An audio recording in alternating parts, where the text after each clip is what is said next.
Boa noite a todos, amigos, companheiros de jornada, nossos grandes amigos aí, colaboradores e frequentadores do Centro Espírita 3 de Outubro, aqui de Varginha, no sul de Minas. Você que está nos acompanhando agora ao vivo pelo Facebook, são 8 horas em ponto, a gente iniciando a nossa reflexão da noite nessa sexta-feira fria, aqui em Varginha, mas com um tema bastante interessante para refletirmos, para aprendermos junto aqui nessa noite. Então, um grande abraço a todos aí do Centro Espírita 3 de Outubro, você amigo simpatizante da doutrina, você comprometido com a doutrina que está nos ouvindo agora, nos vendo agora. É uma honra, uma satisfação imensa tê-los aqui nessa noite como companhia para refletirmos, estudarmos, seguirmos nesse projeto do Centro Espírita 3 de Outubro, aqui de Varginha, no projeto de estudarmos capítulo a capítulo o Evangelho segundo o Espiritismo. Nos cabe hoje o capítulo 24, não coloqueis a candeia sob o alqueire. Não coloqueis a candeia debaixo do alqueire. É o tema que nós vamos discorrer essa noite, que vamos refletir e vamos aprender sobre esse tema juntos aqui hoje. Para iniciar a nossa reflexão da noite, vamos fazer a nossa oração de abertura. Você que está aí do outro lado, em qualquer lugar do Brasil, em qualquer lugar do mundo, vamos orar juntos, vamos pedir a bênção aí de Jesus, da espiritualidade maior, para o nosso trabalho da noite. Pedimos ao nosso Senhor Jesus Cristo licença para estudarmos, para refletirmos, pedimos a sua bênção, que a espiritualidade maior possa estar presente, a fim de nos guiar, de nos dirigir e fazer com que as palavras que aqui nós pronunciarmos sejam de utilidade para todos nós, sirvam para nossa reflexão, para nosso aprendizado e para guiar-nos sempre aos caminhos da luz, aos caminhos de Jesus Cristo, nosso Divino Mestre. Assim seja. Bom, é um capítulo um pouco maior, onde Kardec coloca vários temas intrínsecos relativos a esse capítulo 24, não coloqueis a candeia debaixo do alqueire. Em Mateus capítulo 5, versículo 15, Mateus traz para nós essa parábola contada por Jesus relativo aos estudos de hoje. Não se acende uma candeia para colocar debaixo do alqueire, mas a colocam sobre um candeeiro, a fim de que ela clareie a todos que estão na casa. Mateus, capítulo 5, versículo 15. Lucas também, no capítulo 8, versículos 16 e 17, também traz o mesmo raciocínio, o mesmo fato, com algumas modificações, com algumas palavras um pouco diferentes, mas no mesmo conteúdo. Lucas diz, no capítulo 8, versículo 16 e 17, não há ninguém que depois de ter acendido uma candeia, a cubra com um vaso, um utensílio ou coloque debaixo da cama, mas a põe sobre um velador, sobre um candeeiro, a fim de que aqueles que entrem na casa vejam a luz. Porque não há nada de secreto que não deva ser descoberto, nem nada de oculto que não deva ser conhecido e que não deva aparecer publicamente. A gente percebe que Lucas acrescenta já alguns dados em relação à exposição do outro evangelista, Mateus, que também trata sobre o tema. A gente iniciando esse raciocínio, a gente pode trazer essas palavras usadas à época, porque as parábolas do Cristo geralmente ele utilizava fatos rotineiros para facilitar o entendimento da multidão e até mesmo dos apóstolos. A candeia, por exemplo, o que é a candeia? A candeia é uma palavra pouco usada hoje, os mais antigos talvez ainda usem, ainda até tenham esse utensílio. É uma pequena peça de iluminação uma lâmpada de barro, geralmente, e era abastecida com óleo, ela funcionava com óleo, obviamente que nessa época, né, não havia energia elétrica, era um meio adequado, um dos meios únicos para se iluminar a casa. As casas à época também eram um cômodo em regra maior, que era quarto, cozinha, sala. Então a candeia é esse utensílio que a gente pode chamar hoje de vela, para ficar mais fácil o nosso entendimento, mas servia para iluminar a casa. Do ponto de vista espiritual, já colocando aqui a nossa primeira reflexão, essa candeia, essa vela, ela do ponto de vista espiritual assemelha-se à nossa mente esclarecida, enobrecida, de valores morais, intelectuais, que nos afasta das trevas da ignorância, que existem na humanidade. Luz, né? A candeia é luz. O candeeiro é uma espécie, ele tem vários significados, mas o que mais se ajusta a esse raciocínio aqui da parábola é que o candeeiro é um suporte com uma base, um disco em cima, um suporte redondo, onde se colocava esse utensílio de iluminação em cima. Então é uma espécie de velador, é uma haste de madeira em cima, um suporte onde se colocava a candeia, a lamparina, a vela, a luz. E quando o Lucas e o Mateus, retratando esse ensinamento do Cristo, falam que não se deve colocar isso sob, debaixo do alqueire, o alqueire sim é uma palavra que hoje não tem significado semelhante à época. O alqueire à época era uma medida de capacidade, era uma medida de litros, na época da Judéia, em torno de 8 litros, com muitas variações também de acordo com o local. Para os romanos tem escritos, tem dados que falam que era uma medida de 35 litros. De qualquer forma, a gente entende como um vaso, um objeto que, se colocado em cima da vela, da lamparina, não vai ter condição de iluminar nada, vai ficar sem sentido.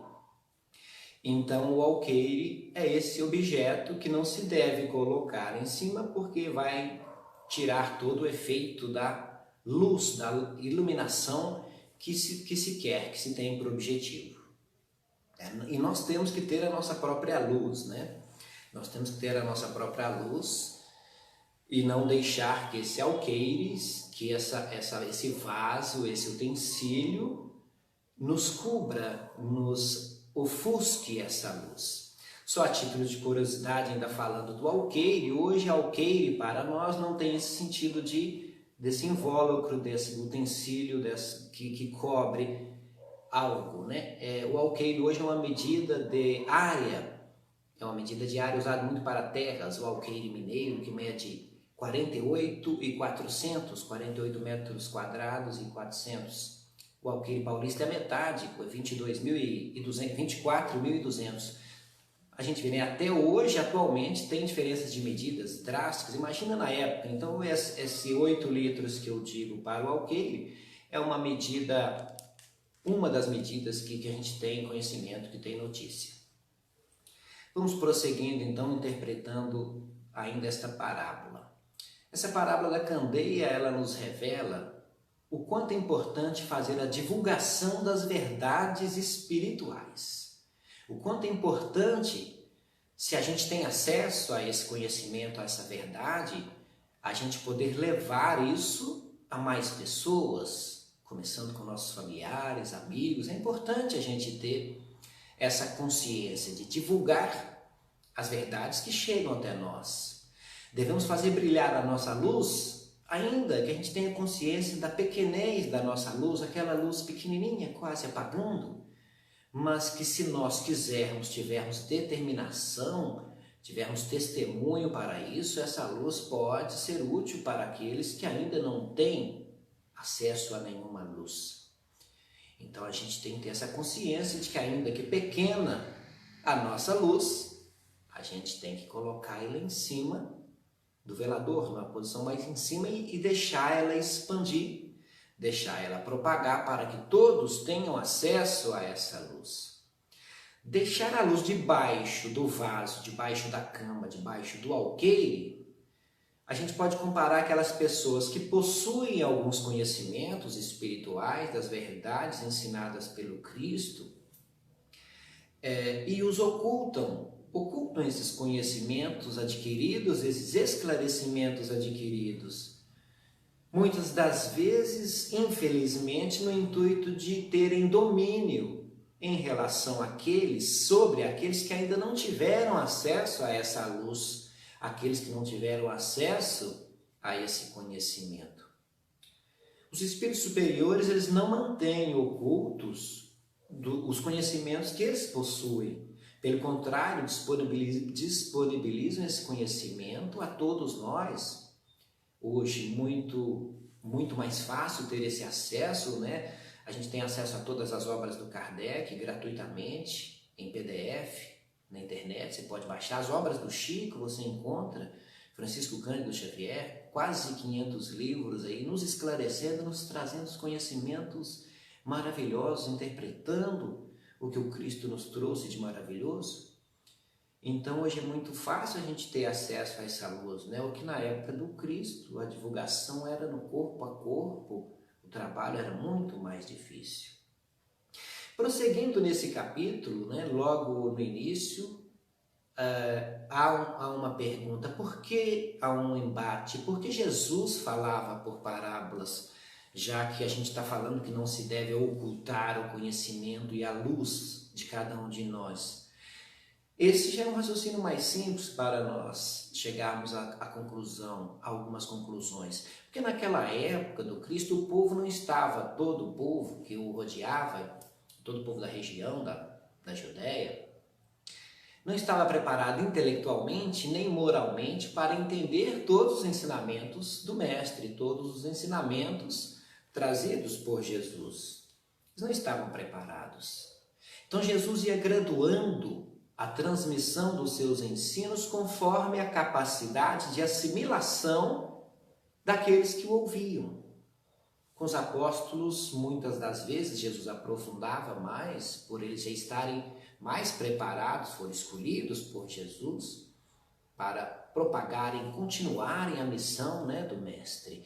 Mas muitas das vezes os humildes e outros que ouviam as multidões, Jesus tinha que usar parábolas, algumas comparações com fatos rotineiros do dia a dia, para começar a amadurecer, para começar a nascer essa luz interior de entendimento para cada um daqueles que o ouviam.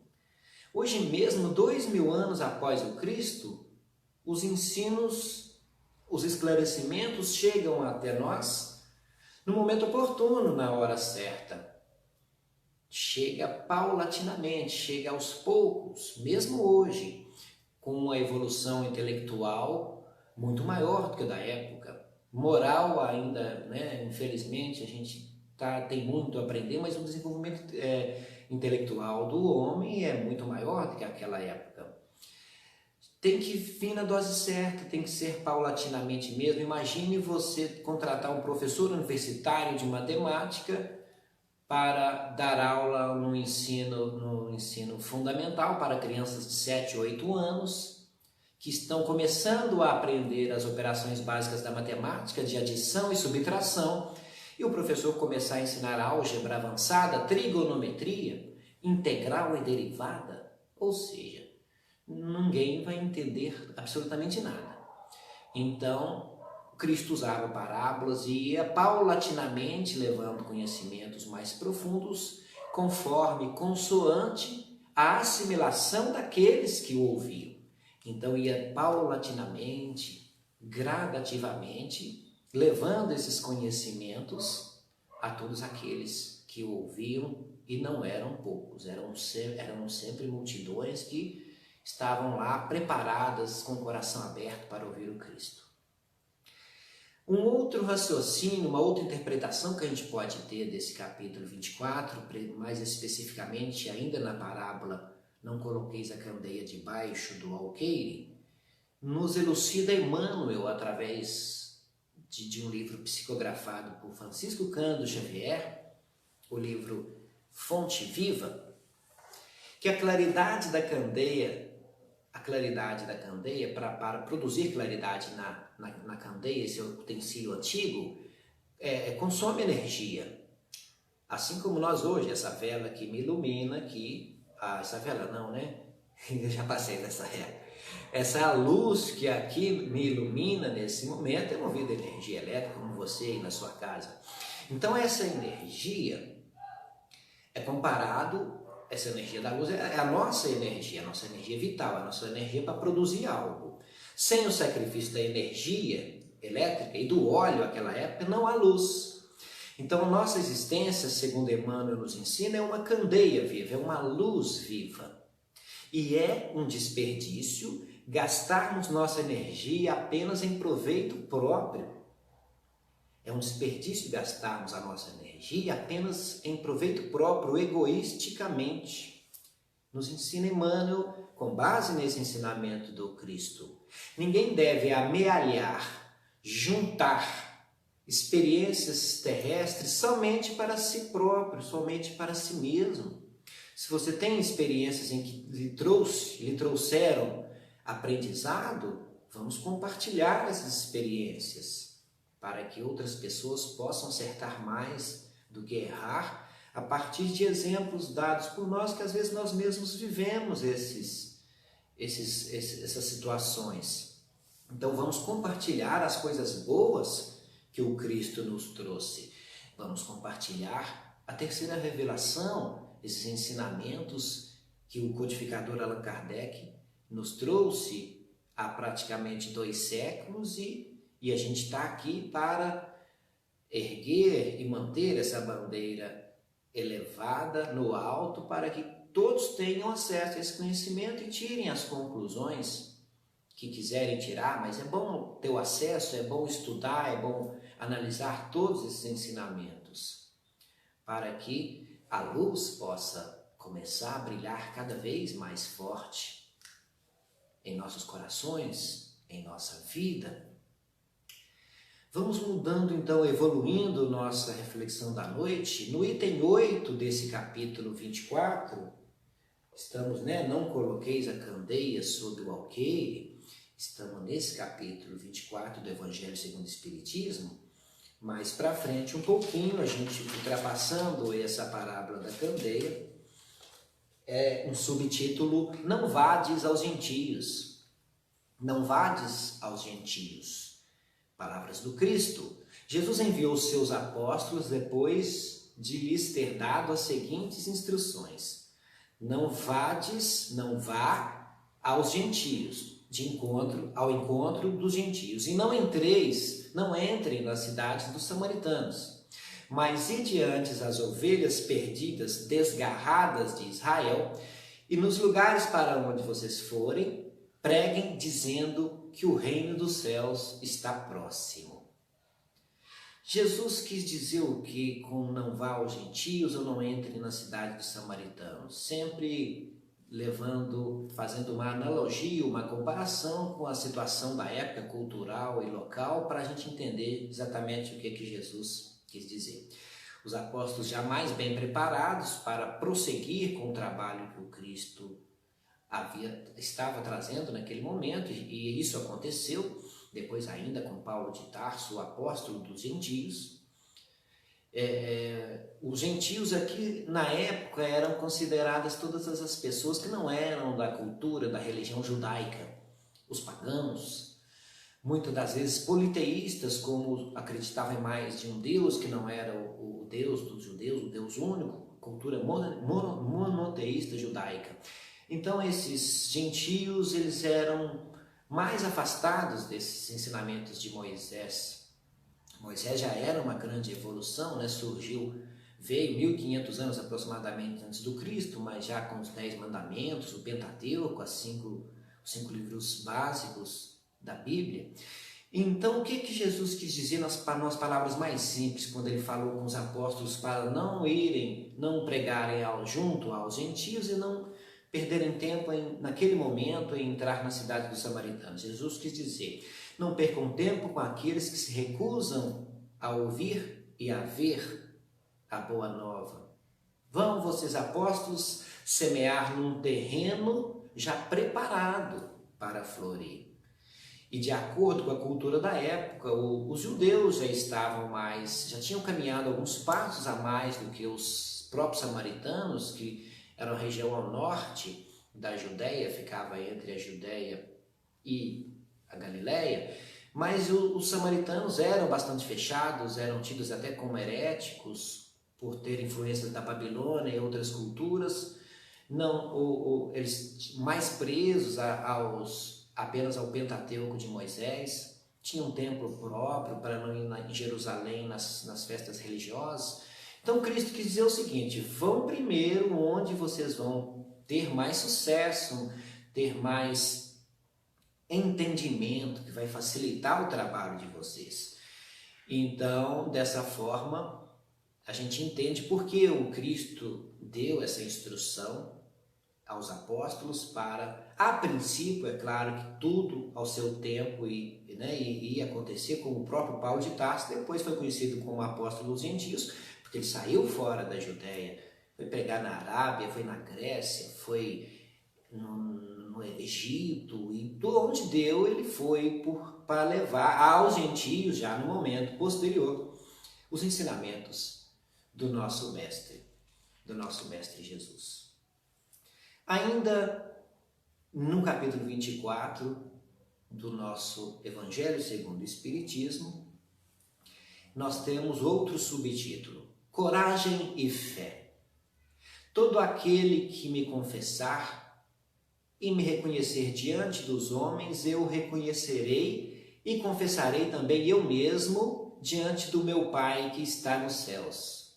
Palavras de Jesus em Mateus capítulo 10, versículos 32 e 33. E ele complementa, termina o raciocínio, segundo Mateus, neste mesmo capítulo. E todo aquele que me negar diante dos homens, eu também vou renegá-lo e também vou negá-lo diante do meu Pai que está nos céus. É outro ensinamento do Cristo que a gente tem que trazer para os dias de hoje, de entender o que o Cristo quis dizer nesse momento. O Cristo queria dizer mais ou menos assim: não podemos nós hoje ter uma fé egoísta que guardamos para nós mesmos. Não podemos ter uma fé egoísta. Por isso que está no capítulo de não coloqueis a candeia debaixo do alqueire, que é o mesmo raciocínio. O que nos será dado na vida espiritual é o que semeamos hoje. Semeadura é livre, colheita obrigatória, como nós sabemos. Então, a postura que o Cristo queria já dos seus apóstolos e daqueles que o ouviam, era uma postura já firme, autêntica, um pouco ousada, de testemunho, no sentido de: eu sou cristão, eu acredito no que o Mestre está trazendo para mim, essa boa nova, então eu tenho que, quando for preciso, ser firme e autêntico naquilo que eu acredito. Assim como a doutrina espírita, da mesma forma hoje, nos traz esse desafio. Nós somos espíritas, acreditamos na reencarnação, na pluralidade de existências, na comunicação entre nós encarnados com os desencarnados. Obviamente respeitamos a todos que não têm essa opinião. Como eu disse no estudo passado do pensamento de Voltaire, o filósofo parisiense, essa frase atribuída a Voltaire: ainda que você diga coisas que eu não concorde, eu vou respeitar até a morte o direito de você dizê-las. Então isso aí é bastante interessante para nós, respeitar a opinião alheia. Contudo, a gente tem que ter a nossa posição, a nossa opinião firmada, voltada, alicerçada nesses ensinamentos de Jesus, e nós espíritas, especificamente, a nossa posição alicerçada nos ensinamentos de Kardec, nosso codificador, e complementada com as obras de Francisco Cândido Xavier, que nos deixou aí quase 500 livros para nós aprofundarmos nesse entendimento.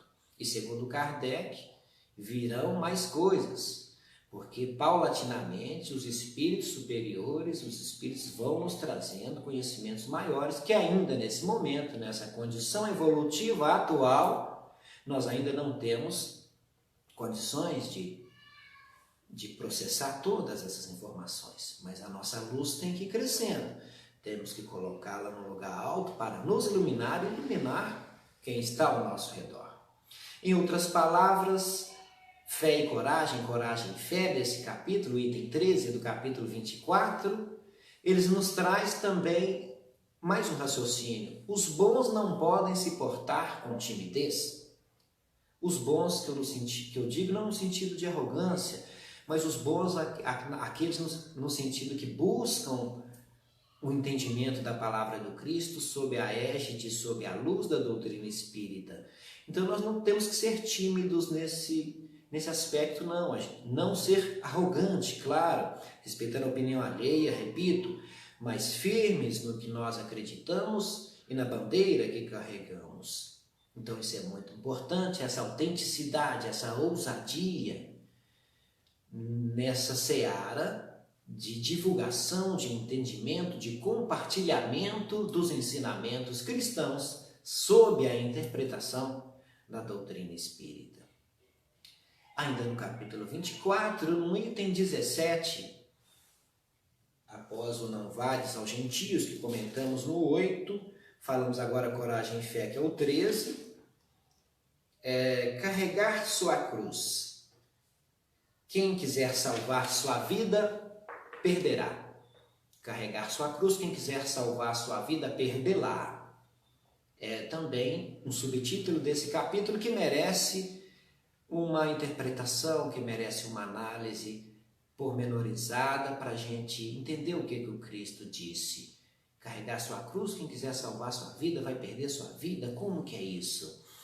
O raciocínio aqui a gente pode resumir em poucas frases. Aquele que prioriza a vida material está abrindo mão, está perdendo a vida espiritual. É nesse sentido. Se você prioriza os gozos terrestres, você já recebeu a sua recompensa.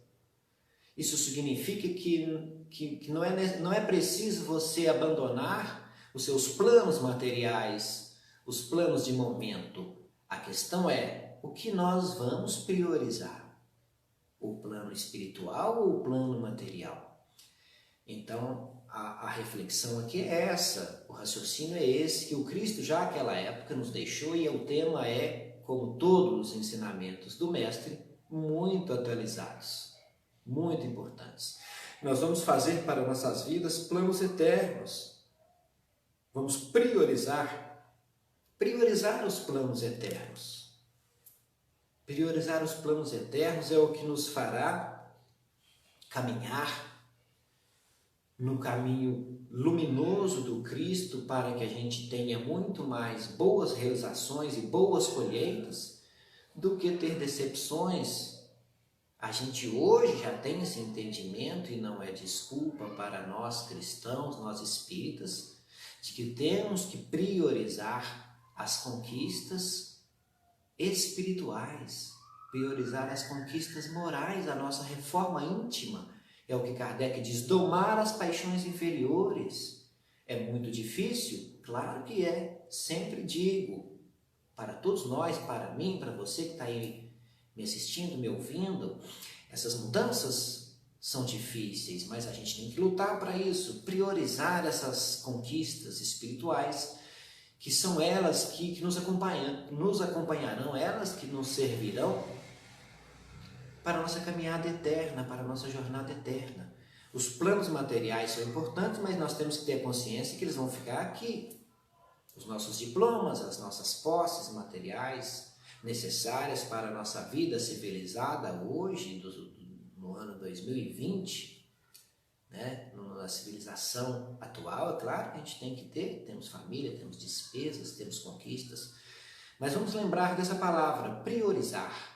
É o que o Mestre nos deixa, é o que Allan Kardec nos deixa também interpretando esse capítulo 24. Vamos priorizar a nossa reforma íntima, nossas conquistas espirituais.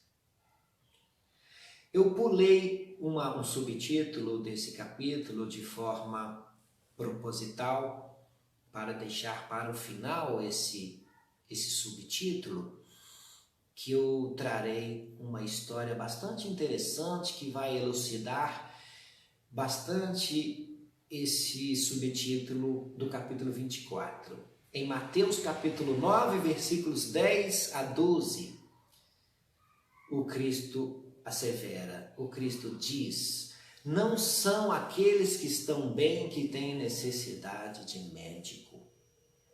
Foi uma resposta aos fariseus, essa frase de Jesus, no momento que Mateus escreve isso no Evangelho, no capítulo 9, foi uma resposta aos fariseus que criticavam muito Jesus pelas companhias de Jesus. Jesus andava com publicanos, pessoas de má vida, pecadores de uma forma geral, prostitutas, e os fariseus, com aquela cultura apenas exterior de manter as aparências, eles criticavam muito Jesus por essas companhias.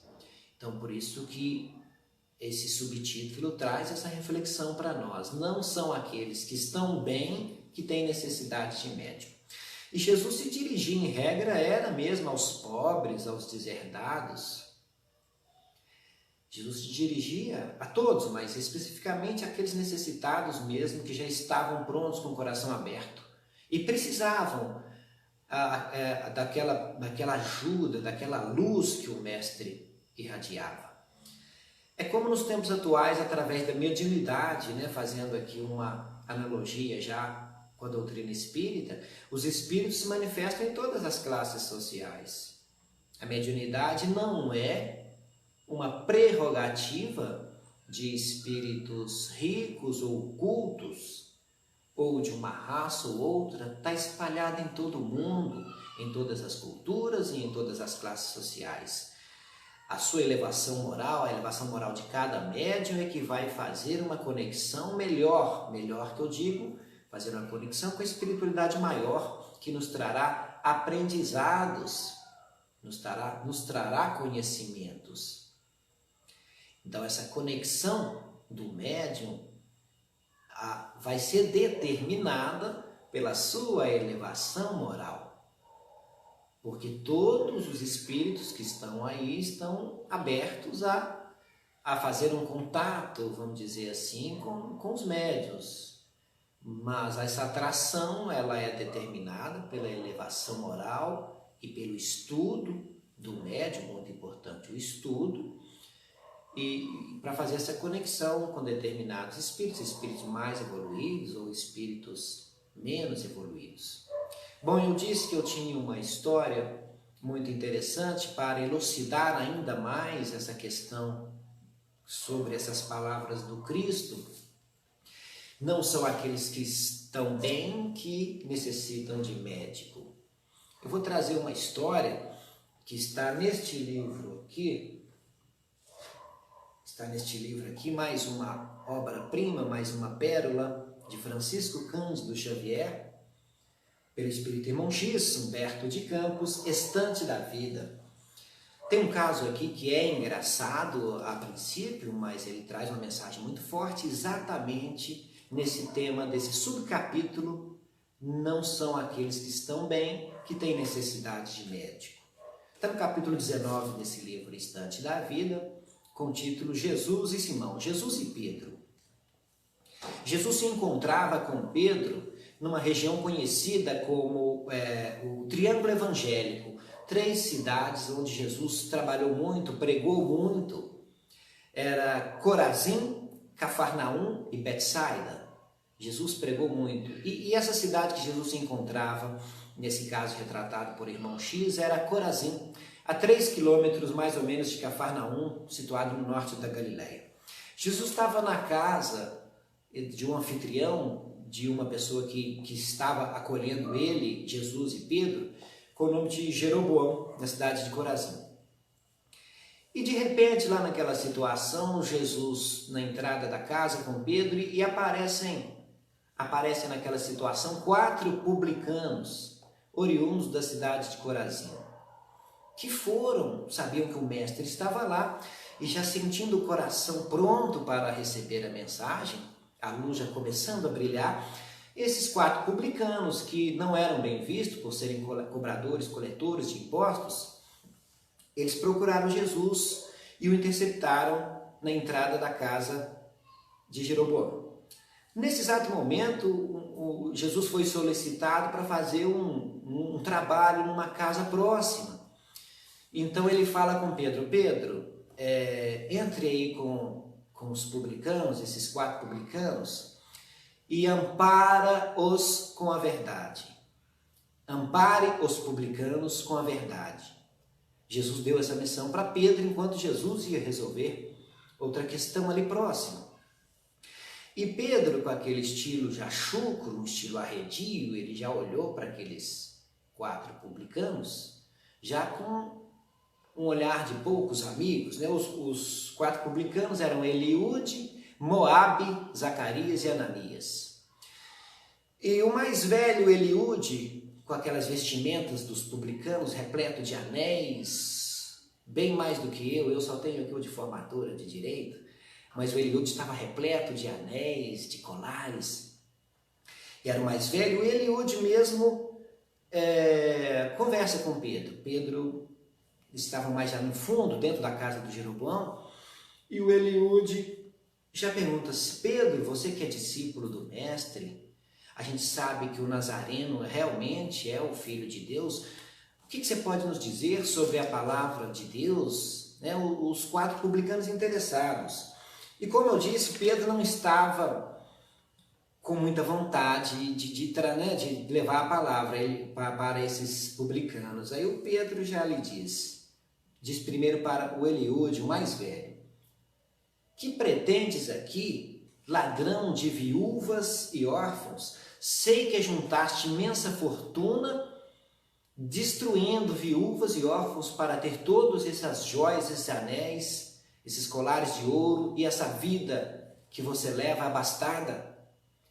E já pegou pesado, né, com o mais velho Eliúde, e numa escala regressiva de idade ele foi para Moabe.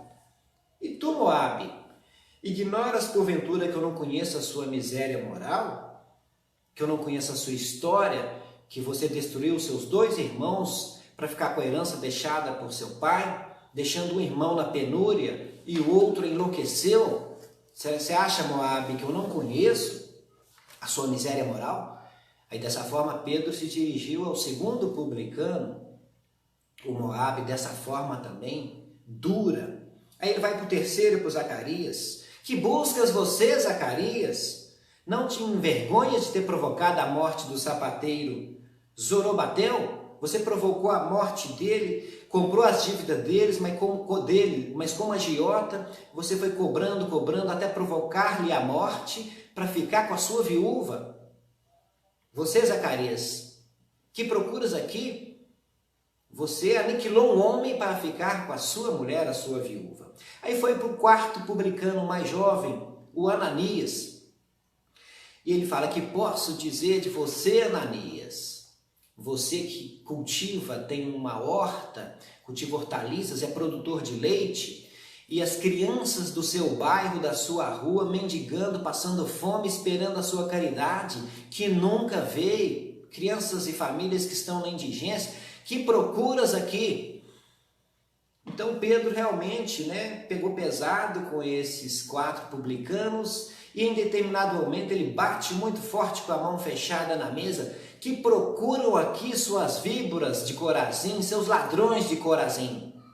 Nesse instante, quem entra na casa nesse momento? Jesus, né? Jesus entra nesse momento, já olha aquela cena. Imaginem a cena, né? Os 4 publicanos destruídos em lágrimas, um encostado no canto com o rosto na parede, outro deitado no chão, aquele choro convulsivo. Jesus olha aquilo, olha para Pedro: Pedro, o que fizeste? Aí Pedro responde ao mestre: mestre, você me pediu que eu os amparasse com a verdade. Aí Jesus responde a Pedro: eu disse para você ampará-los com a verdade, não disse para você aniquilá-los. E nesse momento Pedro fica em silêncio, percebe, né, o que ele fez não era o que o mestre esperava dele. O Jeroboão, o anfitrião, o dono da casa, percebendo aquela situação, convida Jesus para jantar, para cear, já era noite, e Jesus estende esse convite aos 4 publicanos. Que aí então Jesus, com carinho, com amor, com misericórdia, com atenção, explica, prega para aqueles 4 sedentos do reino dos céus que procuravam a palavra mesmo, no íntimo já estavam nesse ponto. Aí Jesus os explica para eles com tranquilidade, com carinho. E esses 4 publicanos, após cearem com Jesus, eles partem para Corazim, para a sua cidade, onde moravam, já transformados, já felizes por terem tido a certeza de que estavam realmente com o representante mais divino que um dia veio à terra. E Jesus e Pedro não ficam na casa de Jeroboão e partem também para outros trabalhos. E Pedro não aceitou muito aquela situação, ele segue indignado. E segundo Humberto de Campos, nesse caso, Pedro segue criticando Jesus durante a caminhada sob a luz calma das estrelas, do luar. O Pedro segue criticando Jesus. Pedro não aceitou aquela conduta de Jesus. Ele dizia assim: mestre, como que você pode tratar aqueles malfeitores, pecadores, dessa forma, com tanto carinho, com tanto amor? Como que nós vamos tratar as pessoas retas, as pessoas de bem? Nem sei como, porque você já tratou aqueles pecadores dessa forma, com esse carinho, com esse amor. Aí Jesus espera Pedro reclamar, Pedro reclama, critica, reclama e critica.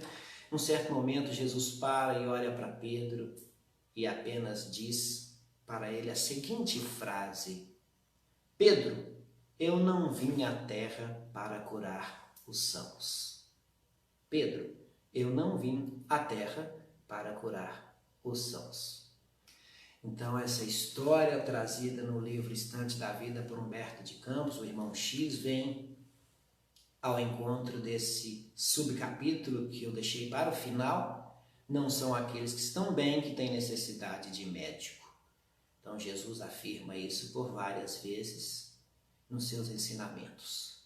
Então, essa história, que até certo ponto é engraçada, mas nos deixa essa mensagem muito séria e muito forte, de que se a pessoa um dia foi pecadora, cometeu erros, nós não temos o direito de vasculhar-lhes a consciência e já condená-los e dizer que eles não têm direito ao reino dos céus, né? Foi o que Pedro fez. E Jesus explica a ele que são exatamente esses que precisam mais da luz do Cristo no seu coração. É a luz da candeia, a luz da vela, iluminando cada vez mais pessoas, e começando com os necessitados, e começando com aqueles que têm ouvidos para ouvir e têm olhos para ver. Essa é a questão. Deixei isso para o final por entender que é a questão, o ponto mais importante desse capítulo. São todos de extrema importância, extrema profundidade, mas a gente pode retirar esses pontos para a reflexão da noite, para a reflexão da semana, e a gente prossegue com os nossos estudos no decorrer dessa semana, através aqui do Facebook. Em breve também eu estarei através do YouTube também, no momento só pelo Facebook, mas o vídeo será postado também no YouTube para que fique perfeita a cronologia, fique completo, né? Fiquem completos os estudos do Evangelho segundo o Espiritismo. Eu agradeço essa honra, essa oportunidade de refletir junto com vocês, aprender junto com vocês, todos que nos acompanham, em especial você que frequenta aqui o Centro 3 de Outubro de Varginha, você que é espírita, você que é simpatizante da doutrina. Agradeço a oportunidade de podermos dividir esses raciocínios dos ensinos de Jesus Cristo sob a luz da doutrina espírita. Agradeço a todos essa oportunidade. Vamos fazer a nossa oração de encerramento para agradecer a oportunidade do estudo da noite. Gostaria de agradecer nesse momento ao nosso Mestre Jesus Cristo, a toda a espiritualidade que nos intui, que nos traz palavras adequadas para expressar os ensinamentos profundos do nosso Divino Mestre. Fica aqui nossa gratidão a toda a espiritualidade que nos dirige, que nos dá esses momentos, que nos traz esses momentos de reflexão para todas as noites que a gente possa estudar, que a gente possa refletir. Que a paz do Cristo e a luz do Cristo estejam presentes sempre em cada um de nós, em todos os entes queridos e em todos aqueles que procuram a paz do nosso Senhor Jesus Cristo. Que assim seja, que em outra oportunidade, em breve, estaremos juntos. Um grande abraço para todos vocês, fiquem com Deus.